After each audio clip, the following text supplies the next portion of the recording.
నమస్తే, welcome to black and white. నేను మీ బ్రహ్మనాయుడు. తెర ముందే కాదు, తెర వెనక జరుగుతున్నటువంటి వాస్తవాల గురించి చర్చించే కార్యక్రమే ఈ బ్లాక్ అండ్ వైట్ కార్యక్రమం. సో మొదటగా తిరుమల లడ్డు సంబంధించి, శ్రీవారి ప్రసాదానికి సంబంధించి కల్తీ జరిగిందనేటువంటి అంశం మీద ఆంధ్రప్రదేశ్ ప్రభుత్వం సిట్ విచారణకు ఆదేశించినటువంటి సంగతి అందరికీ తెలిసిందే. అయితే గుంటూరు రేంజ్ ఐజీగా ఉన్నటువంటి సీనియర్ ఐపీఎస్ అధికారి సర్వశ్రేష్ఠ త్రిపాఠి, మరి ఈయన బృందం ఇప్పుడే తిరుమల తిరుపతి సంబంధించి తిరుమల కొండ మీద మరి విచారణ చేపట్టే కార్యక్రమంలో అయితే నిమగ్నమై ఉందని అయితే తెలుస్తోంది. అయితే వీరు ఎవరెవరిని విచారించారు, ఏ విధంగా విచారించారు, అసలు ఎలా విచారించాలి, లడ్డు సంబంధించి విచారిస్తారా, కల్తీకి సంబంధించి, లేకపోతే కొండ మీద జరిగినటువంటి గత ప్రభుత్వంలో అనేక ఆరోపణలు ఏవైతే శ్రీవారి టికెట్లకు సంబంధించి గోల్మాల్ వ్యవహారం కానీ, అదేవిధంగా శ్రీవారికి సంబంధించినటువంటి అనేక అన్నప్రసాదాలకు సంబంధించినటువంటి కల్తీ కానీ, అదేవిధంగా స్వామివారికి సంబంధించినటువంటి దిట్టకు సంబంధించినటువంటి అంశాలు కానీ, ఏమేమి ఈ సిట్ విచారణలో ఈ యొక్క ఐపీఎస్ అధికారుల బృందం విచారణ చేస్తుందనేటువంటి అంశం చర్చిద్దాం. అయితే ఈ అంశాల గురించి మనతోటి డిస్కస్ చేసేందుకు మా అసోసియేట్ ఎడిటర్ రాజు అందుబాటులో ఉన్నారు, వారితో మాట్లాడదాం. రాజు, గుడ్ ఈవినింగ్ అండి. గుడ్ ఈవినింగ్ బ్రహ్మనాయుడు గారు.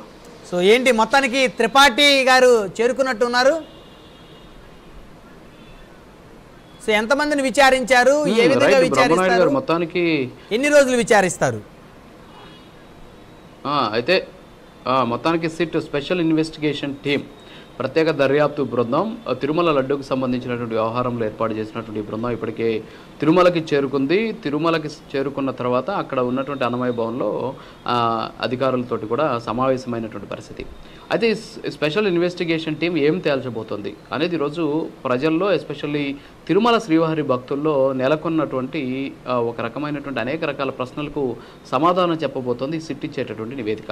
ఎందుకంటే ఒక సంఘటన జరిగినప్పుడు ఆ సంఘటనకు సంబంధించి చంద్రబాబు నాయుడు ముఖ్యమంత్రి హోదాలో జరిగినటువంటి విషయాన్ని ఆయన బయటపెట్టినటువంటి పరిస్థితి. సో ఒక ముఖ్యమంత్రిగా ఆయన నోట్ల నుంచి వచ్చేటువంటి ప్రతి మాట కూడా ఒక రకంగా చెప్పాలంటే అది శాసనంగా పరిగణించాలి. అయితే చంద్రబాబు నాయుడు గారు ఆల్రెడీ చెప్పడం జరిగింది, తిరుమల శ్రీవారి లడ్డూకి సంబంధించినటువంటి వ్యవహారంలో కల్తీ నెయ్యిని వినియోగించారు, ఆ కల్తీ నెయ్యిలో ఈ జంతువులకు సంబంధించినటువంటి మాంసం కూడా ఉంది అనేటటువంటి అంశాన్ని ఆయన ఒక సమావేశంలో మాట్లాడినటువంటి పరిస్థితి. సో ఆ రోజు నుంచి కూడా రాష్ట్ర వ్యాప్తంగా ఎలాంటి పరిస్థితులు తలెత్తాయి, దేశవ్యాప్తంగా లడ్డూకు సంబంధించినటువంటి వ్యవహారంలో భక్తులు ఏ విధంగా దీని మీద ఆందోళన చేస్తున్నారని మనం చూస్తూ ఉన్నాం. అయితే ఇప్పుడు సిట్ ఏర్పాటు చేశారు. ఈ సిట్ ఏం చేయబోతోంది అంటే, సాక్షాత్తు ముఖ్యమంత్రి జంతువులకు సంబంధించిన కొవ్వును కలిపారని ప్రకటించారు. తర్వాత వచ్చేసి ఇది ఎన్డీడీబీ ఇచ్చినటువంటి నివేదికకు సంబంధించినటువంటి రిపోర్ట్ని బయటపెట్టారు. ఇక సిట్ ఇక్కడ తేల్చేదే ఉంది. సో వాస్తవంగా ప్రతి ఒక్కరికి కూడా వచ్చేటటువంటి అనుమానం ఇది.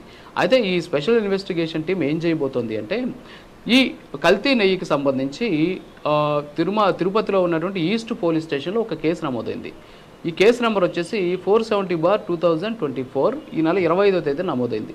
ఈ ఎఫ్ఐఆర్లో ఏదైతే ఉందో ఈ అంశాలను పరిగణలోకి తీసుకొని ఈ ఫుడ్కి సంబంధించి, అంటే నెయ్యి ఎవరైతే సరఫరా చేసినటువంటి ఏఆర్ డైరీ ఉందో ఏఆర్ డైరీకి సంబంధించినటువంటి అనుమతులు, అంశాలు, దానికి ఉన్నటువంటి అర్హతలు, వీటన్నిటిని కూడా విచారిస్తూ ఎస్పెషల్లీ 2022 సంవత్సరంలో అప్పటి టీటీడీలో తీసుకున్నటువంటి కొన్ని నిర్ణయాలు ఏంటంటే, టీటీడీకి నెయ్యిని సప్లై చేయాలి అంటే అప్పటి వరకు ఉన్నటువంటి నిబంధనలు, కఠినతరంగా ఉన్నటువంటి నిబంధనని కూడా సులభంగా చేసినటువంటి పరిస్థితి.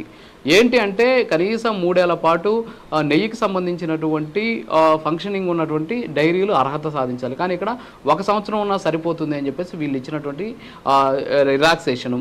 దాని తర్వాత వచ్చేసి వాళ్ళు దాదాపు రోజుకి, అంటే సంవత్సరానికి దాదాపు 250 కోట్ల రూపాయల విలువైనటువంటి సంవత్సరానికి సంబంధించినటువంటి రెవెన్యూ ఉండాలి. సో దాన్ని 1 సంవత్సరము 150 కోట్లు ఉంటే సరిపోతుంది అనేసి చెప్పడం. తర్వాత తయారు చేసేటటువంటి సామర్థ్యాన్ని తగ్గించడం. సో కొన్ని చోట్లయితే తయారీ సామర్థ్యం లేకపోయినా సరే 2 పాయింట్స్ తగ్గించేసినటువంటి పరిస్థితి, తీసేసిన పరిస్థితి. సో దీని ద్వారా అసలు డైరీలే కాని వాళ్ళు కూడా నెయ్యి సప్లై చేసేందుకు వచ్చినటువంటి సిచ్యువేషన్. సో దీని అంతటికి కూడా కారణం ఏంటి, అసలు ఎందుకని రిలాక్సేషన్ ఇచ్చారు, ఎందుకని నిబంధనలు మార్చారు అనేటటువంటి అంశాల పట్ల ఈ సిట్ విచారించబోతోంది. అంతేకాకుండా ఆ రోజు నెయ్యికి సంబంధించి వచ్చినటువంటి ట్యాంకులో నుంచి 2 పాస్ అయ్యాయి. ఆ పాస్ అయినటువంటి నెయ్యి ఏదైతే ఆ నెయ్యి ఉందో, నెయ్యి నిబంధనల ప్రకారమే ఉంది అని చెప్పి ఇచ్చినటువంటి ఇంటర్నల్ ల్యాబ్ రిపోర్ట్లో ఏముంది, ఇంటర్నల్ ల్యాబ్ రిపోర్ట్లో ఆ ల్యాబ్కు సంబంధించినటువంటి పనిచేసినటువంటి సిబ్బందికి ఉన్నటువంటి ప్రామాణికత ఎంత, ఆ ల్యాబ్లో ఉన్నటువంటి యంత్రాలకు ఉన్నటువంటి ప్రామాణికత ఎంత, సో ఇవన్నీ కూడా చూసుకోకుండా ఇన్ని సంవత్సరాలుగా ఎలా నెయ్యిని కొనుగోలు చేశారు, కేవలం నెయ్యే కాదు ప్రొక్యూర్మెంట్కి సంబంధించినటువంటి వాటికి సంబంధించి ఏ విధంగా ప్రొక్యూర్ చేశారు, అప్పుడు ఉన్నటువంటి టీటీడీ ఈఓగా ఉన్నటువంటి ధర్మారెడ్డి పాత్ర ఏంటి, ప్రొక్యూర్మెంట్లో ఉన్నటువంటి అధికారుల పాత్ర ఏంటి, దీన్ని మార్చినటువంటి టీటీడీ ధర్మకర్తల మండలి పాత్ర ఏంటి, సో వీటన్నిటిని తేలుస్తూ గత 5 ఏళ్లలో టీటీడీలో జరిగినటువంటి అనేక అవినీతి అక్రమాలకు సంబంధించి ఒక బ్రీఫ్ నోట్ ఇచ్చేటటువంటి అవకాశాలు కూడా ఉన్నాయి. దీంట్లో ఈ 5 ఏళ్లలో తిరుమల శ్రీవారి క్షేత్రంలో జరిగినటువంటి అనేక అరాచకాలు అవకతవకలన్నీ కూడా వెలుగు చూసేటటువంటి పరిస్థితి కనిపిస్తుంది. బ్రహ్మనాయుడు. రైట్.